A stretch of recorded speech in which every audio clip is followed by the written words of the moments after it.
Mucha gente no sabe esto, pero yo trabajaba en una firma financiera en Nueva York, rodeado de gente realmente brillante. Tenía un jefe al que admiraba mucho. Un día fui a su despacho y le conté que estaba a punto de hacer algo que, para casi cualquiera, sonaría absurdo. Quería dejar ese empleo estable para fundar una empresa de venta de libros por Internet. Mi jefe no reaccionó de inmediato. Me dijo que fuésemos a caminar por Central Park. Estuvimos andando un buen rato mientras yo explicaba la idea. Un catálogo enorme de libros, pedidos online, envíos a domicilio usando la tecnología y el alcance del Internet como plataforma. Me escuchó con una calma quirúrgica. Al final, después de pensarlo, me dijo, «Suena como una idea muy buena, pero probablemente sería todavía mejor idea para alguien que no tuviera ya un buen trabajo». Esa frase, en el fondo, es otra forma de recordarte que puedes tener tres cosas en la vida laboral: un empleo, una carrera o una vocación. Y si logras encontrar una vocación, un calling, algo que te reclama con fuerza interna, entonces has ganado la lotería existencial, porque eso sí que lo cambia todo. Años antes yo había conocido a un amigo, Dave, que solía recordar la primera vez que nos vimos. Él cuenta que yo le dije: voy a montar una librería online desde mi garaje. La gente comprará por internet. Yo prepararé los pedidos desde casa y los enviaré. Y añadí algo que en aquel momento sonaba casi delirante. Si inviertes en mí ahora, un día voy a convertirse en el hombre más rico del mundo. Llegaré a manejar más de 100,000 millones de dólares. Para situarnos en contexto, hace 25 años ni siquiera los estados tenían deudas o activos de esas magnitudes. El orden de magnitud no existía culturalmente. Que un joven de veintitantos, con un garaje y una conexión a Internet, afirmara con serenidad que aspiraba a esa escala, era fácil de ridiculizar. Y Deb lo hizo. Se rió, lo tomó como una broma, y sin embargo, y aquí está el punto crítico, yo no lo decía como fantasía heroica, lo decía como verdad de trabajo, una verdad operativa desde la cual actuar hoy. Yo tampoco tenía evidencia de que efectivamente pasaría, pero tampoco necesitaba evidencia para actuar. La diferencia profunda entre él y yo en aquella conversación no eran los datos, sino la postura. Él se reía mirando con distancia. Yo ya me veía trabajando dentro de esa hipótesis como si fuese obligatoria. Todo emprendimiento serio nace así, como una apuesta que te compromete antes de que el mundo crea en ella. Lo más difícil no fue pensar la idea. Lo difícil fue la decisión de quemar el puente del empleo seguro para ir a por algo que nadie consideraba razonable. Y sin embargo, cuando me lo planteé con brutal honestidad, entendí que había dos escenarios posibles: intentar y fallar, o no intentarlo nunca y quedarme para siempre preguntándome qué habría pasado si lo hubiera hecho. Esa segunda opción, vivir atormentado por el qué hubiera sido, era inaceptable. Así que tomé el camino menos seguro. No porque fuera romántico, sino porque era el único coherente con mi vocación. Desde niño siempre fui un inventor de garaje. Construía mecanismos con lo que encontraba. Reciclaba neumáticos para inventar cierres automáticos de portones e intentaba armar hornos solares que no funcionaban como esperaba. Instalaba alarmas caseras para atrapar a mis hermanos. No es casualidad que de adulto, la idea de volver al garaje para inventar algo que no existía me pareciera la elección natural. Era volver al origen, no desviarme de él. Hay un principio militar que siempre me encantó: lento es suave y suave es rápido. No significa ir despacio por comodidad, sino entender que lo que se hace con precisión termina siendo más veloz que lo que se hace a trompicones. En toda creación, empresa, producto, tecnología, cultura, esa máxima se confirma. La velocidad que importa no es histérica, sino sostenida. Otro principio que siempre repito cuando hablo con emprendedores que quieren crear empresas como Amazon o con jóvenes que quieren vivir de sus ideas es este: sentirte orgulloso de tus dones es un error categorial. Sentirte orgulloso de tus decisiones es el núcleo del juego. Tus talentos, la facilidad para las matemáticas, la elocuencia, la belleza física, la intuición espacial, te vienen lados. La disciplina de entrenarlos, de convertirlos en ventaja aplicada, eso sí te pertenece. No puedes atribuirte mérito por lo que heredaste, pero sí por lo que elegiste. Y elegir implica esfuerzo, renuncia e incomodidad. Todo ser humano se escribe a sí mismo a través de sus elecciones. Las historias de vida no se heredan, se construyen. Y hay una elección madre de todas las demás. Puedes escoger una vida cómoda o una vida de servicio y aventura. Y cuando llegues a los 80 años, y esa es una prueba mental tremendamente útil, pregúntate cuál de las dos te hará sentir orgullo retrospectivo. Yo no conozco a nadie que, mirando hacia atrás, diga, ojalá hubiera sido menos valiente. Nunca ha habido una época mejor para estar vivo. Jamás. El volumen de cambio tecnológico, de invención, de disrupción, de mercados digitales, de redes globales, de capital inteligente, de educación abierta, es incomparable. El que hoy quiere emprender, en Internet, en inteligencia artificial, en comercio electrónico, en finanzas, en biotecnología, en economía creadora, en fin, está en la frontera más fértil de la historia.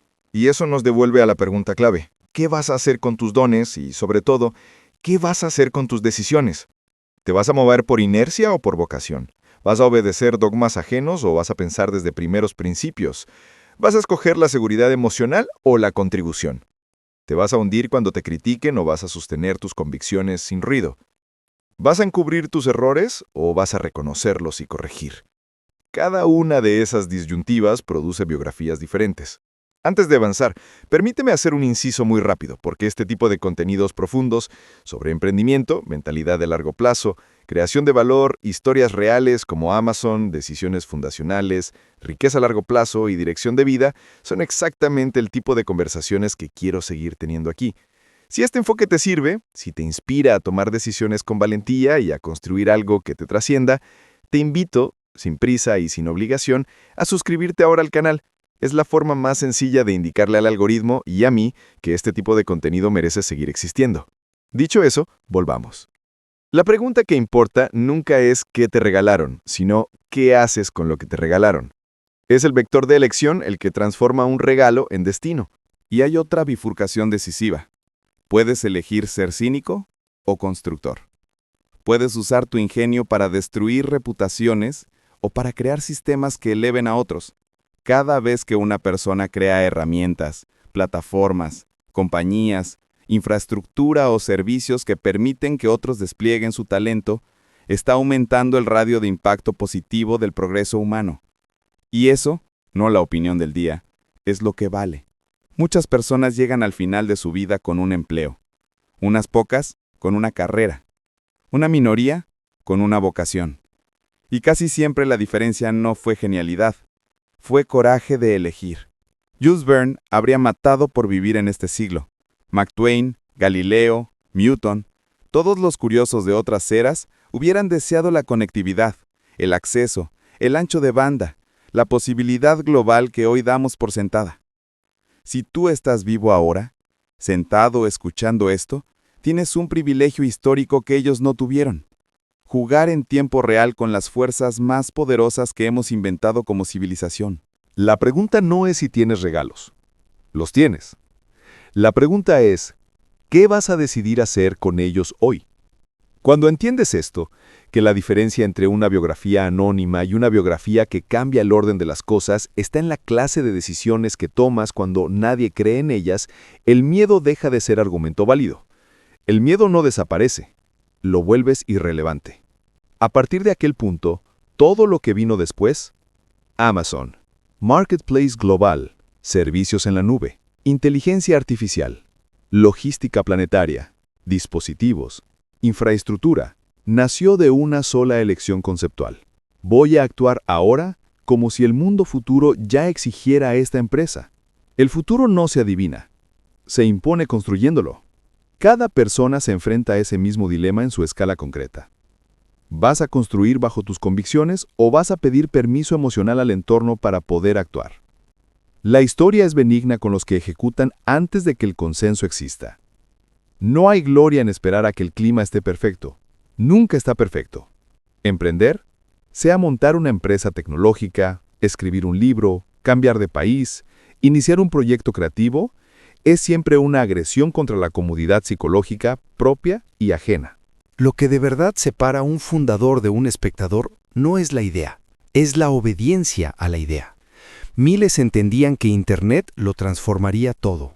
Unos pocos actuaron como si esa transformación fuera obligación y no posibilidad. El patrón se repite en todas las categorías grandes de la realidad económica. Nadie necesitaba evidencia de que el comercio electrónico dominaría para empezar a construirlo. Nadie necesitaba garantías para apostar por computación en la nube cuando sonaba ridículo.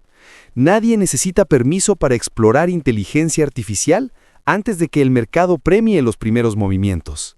Las grandes curvas de valor en tecnología, finanzas, biología, energía, datos, tienden a recompensar desproporcionadamente a quien se expone antes de que el resto se despierte.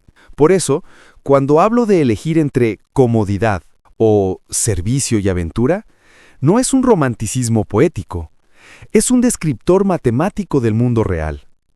El confort constante te da seguridad local y costo total.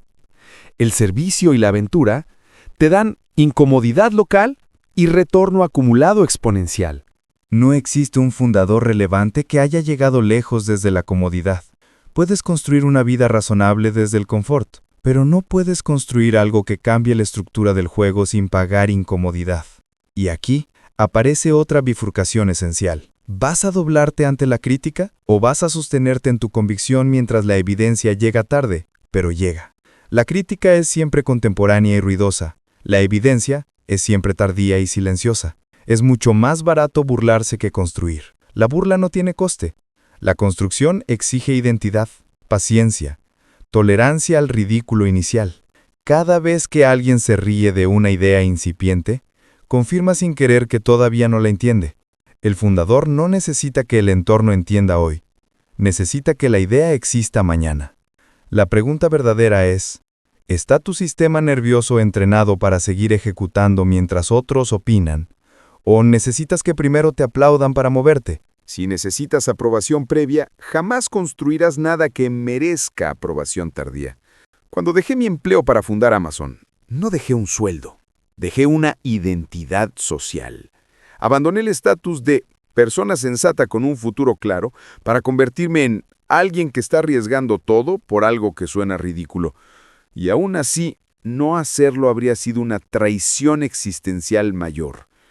Esa línea divide a las personas en dos categorías de por vida: los que viven alineados a su vocación aunque duela, y los que viven alineados a su comodidad aunque duela lentamente. Un principio que utilizo constantemente para tomar decisiones es imaginarme a los 80 años sentado revisando mi vida en retrospectiva. Preguntarme, ¿qué decisión, vista desde ese futuro, produce orgullo?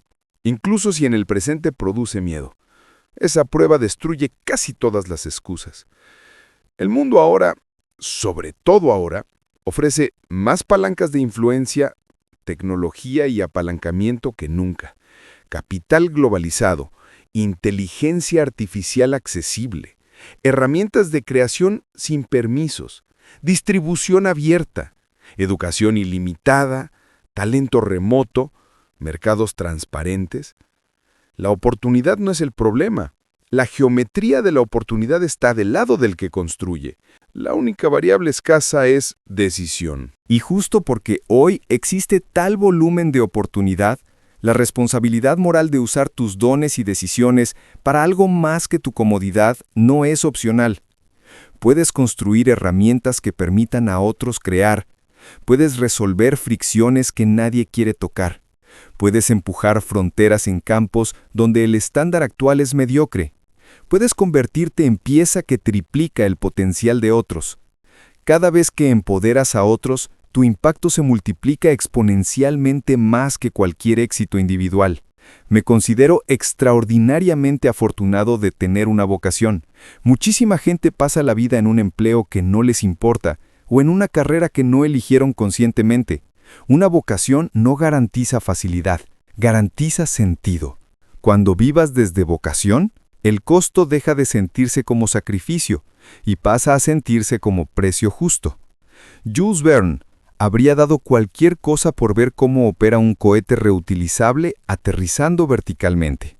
Galileo habría querido vivir para ver telescopios del tamaño de continentes digitales. Newton habría querido experimentar el acceso instantáneo a todas las bibliotecas del mundo.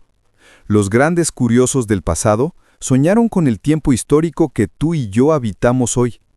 Nosotros tenemos lo que ellos no tuvieron, un siglo en el que la adopción tecnológica se acelera en décadas, no en eras. Jugar en este siglo sin poner tu talento y tus decisiones en marcha es renunciar al privilegio de estar vivo cuando la curva asciende. No te definirán nunca tus dones, te definirán tus elecciones. No te hará libre lo que heredaste, te hará libre lo que construyas. No te dará orgullo lo que fue fácil, te dará orgullo lo que costó. Y cuando llegues a ese punto, cuando la edad te ponga un espejo de verdad, solo habrá dos preguntas que no podrás falsificar. ¿Aporté algo que no estaría aquí si yo no hubiera existido? ¿O pasé la vida entera protegiendo mi comodidad? Antes de terminar, algo muy simple. Si este tipo de conversación, de largo plazo, sin trivialidad, centrada en decisiones, en vocación, en emprendimiento real, en crear valor útil, te sirve, y quieres que sigamos explorando estas capas de profundidad, puedes suscribirte ahora mismo. No cambia tu vida hoy, pero sí cambia el algoritmo, y le manda una señal concreta de que este tipo de contenido merece continuar existiendo. Y a mí me indica que hay más personas dispuestas a construir con criterio, y no solo a consumir ruido. Gracias si lo haces. Ahora sí, cierro con lo esencial. Nunca ha habido un mejor momento para ejercer tus dones mediante tus decisiones. Elige servicio y aventura sobre comodidad. Elige construir antes de ser entendido. Elige convicción antes que permiso. Porque cuando el tiempo se acabe, y siempre se acaba, lo único que pesará es si fuiste autor o espectador de tu propia vida.